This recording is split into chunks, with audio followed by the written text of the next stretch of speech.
urutan katanya, kalimatnya, bangunan huruf-hurufnya, makna-maknanya, sampai keistimewaannya, memberitakan yang gaib, memberitakan yang misteri, 15 abad yang lalu, di daerah yang memang tandus, yang nggak ada akses informasi seperti kita dapatkan sekarang, ya bisa membuat sesuatu yang abadi sampai ke masa depan, kiranya mustahil dibuat oleh manusia. Hanya Al-Quran. Ya, Al-Quran. Ya, semua itu untuk bisa membuktikan kebenaran Al-Quran, sekaligus melemahkan persepsi-persepsi kemanusiaan kita yang akan menduga ini buatan manusia, ini produk budaya, ini begini, ini begitu. Jadi bahasa-bahasa itu bahasa-bahasa yang sudah basi gitu.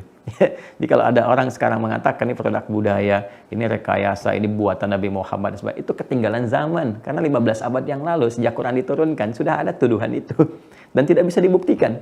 Ya, tuduhan yang nggak bisa dibuktikan, yang hanya bisa menuduh tapi nggak bisa mendatangkan bukti yang jelas, yang nyata, nah itu disebut dengan raib namanya. Karena itu Allah buka dengan kalimat dzalikal kitabu la raiba fi. Hei, semua isi Al-Quran ini jauh dari apa yang kamu bayangkan, jauh dari apa yang kamu fantasikan.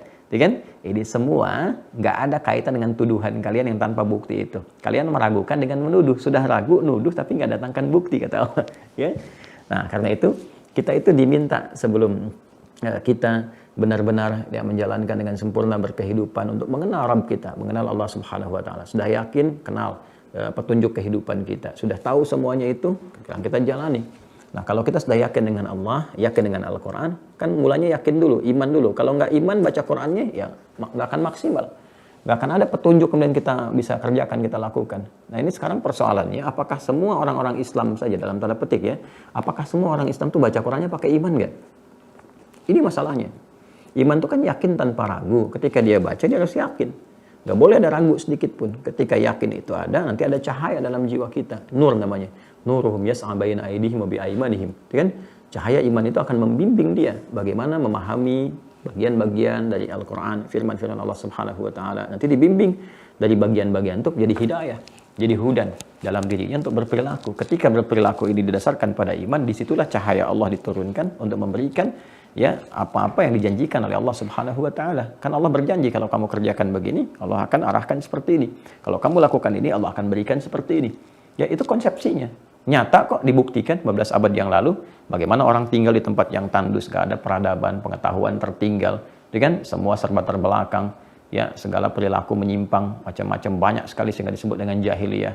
Allah nggak turunkan tongkatnya Nabi Musa, mengembalikan kepada Nabi Muhammad SAW. Allah nggak berikan mukjizat Nabi Isa atau perpaduan mukjizat misalnya Nabi Musa dengan Nabi Daud dengan Ibrahim alaihissalam atau alaihissalam jami'an. Tidak, Allah berikan Al-Quran ya, untuk merubah mereka semua keluar dari keadaan jahiliyah menjadi khair ummah. Ya, dan dahsyatnya kemudian membangun peradaban, dan peradabannya pun dilekatkan kepada petunjuknya dalam Islam. Biasanya kan kalau di satu umat itu jadi peradaban, kan daerahnya yang disebutkan. Coba lihat di sejarah kan. Ya, Anda akan mendapati peradaban misalnya Yunani, peradaban Mesir kuno, peradaban Babilonia, selalu peradaban-peradaban terkait dengan tempatnya, letak geografisnya. Ya, tapi kan Anda belum pernah dengar peradaban Arab. Ya, belum pernah dengar. Yang kita dengar apa? Peradaban Islam. Peradaban Islam dibawa ke Spanyol, bikin peradaban, maka peradaban Islam di barat di Spanyol, di timurnya di Baghdad, peradaban Islam di Baghdad. Kita nggak pernah bilang peradaban Baghdad kan? Ya, itu jujur tuh, kalimat-kalimat terjujur yang terekam tertenun dalam tinta emas sejarah. Kita lihat, ya kan? Itu kan kalimat yang paling jujur. Nah, sekarang kenapa kalimat itu menyertakan di dalamnya untuk memberikan satu pengertian kepada kita bahwa spirit dalam membangun peradaban ini ada dalam nilai-nilai keislaman.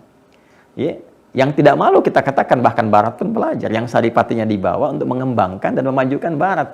Ya, walaupun nggak ditampakkan nilai Islamnya, lacak dengan perjalanan sejarah akan ditemukan dari mana belajar, ya kan? Barat yang dalam kegelapan sampai tiba masa Renaissance dan sebagainya. Walaupun diawali dengan peperangan, perang salib, macam-macam, ya itu bagian episode sejarah tertentu, tapi kita akan sepakat dengan saripatinya.